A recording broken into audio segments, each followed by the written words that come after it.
This is the dumbbell squat, or sometimes called a suitcase squat.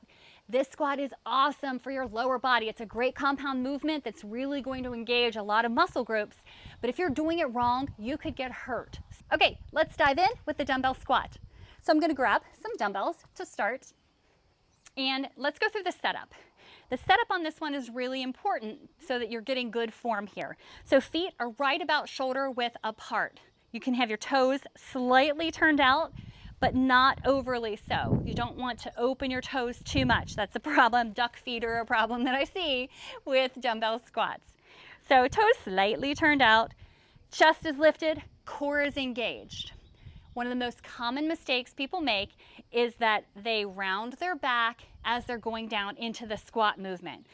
So as you're coming down here, while you're kind of squatting, your upper back and your mid back is taking a ton of the stress.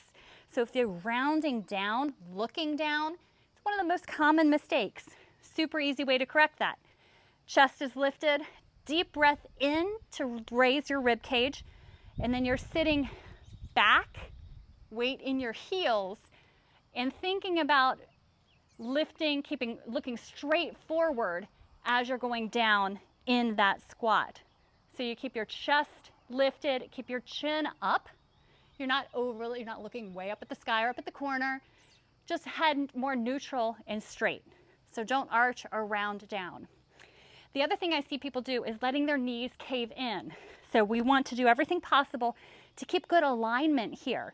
So as you're sitting, you're going to sit back, physically think about letting your knees push not overly out, but you want to kind of have a resistance here. If you tend to be somebody whose knees fall together when you're doing squats, I have to really think about it through each of my squats. So keeping your knees straight in line as you go down and back up. I also see people putting too much weight in their toes in a squat movement. If you've got your weight distributed primarily on your toes, it's not going to allow you to really engage your legs in the right way or your muscles. So keep your weight in your heels, almost like you can lift your toes and wiggle. So make sure you're kind of light in your toes, weight goes through your heels, and as you sit down, you keep that weight distributed primarily in your heels, and as you drive up, use your glutes and hamstrings, rotate under. So squat down and back up. The final thing I see people do with dumbbell squats that is limiting their effectiveness is range of motion.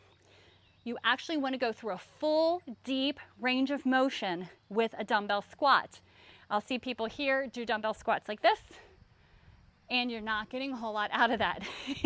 You want to sit back, sit down to where you're at least parallel. If you don't have knee problems, you can go a little deeper and pull back up and squeeze. So use that full range of motion up. Okay, dumbbell squats are going to burn your legs, burn your glutes, and you have to include them, but only if you're doing it safely.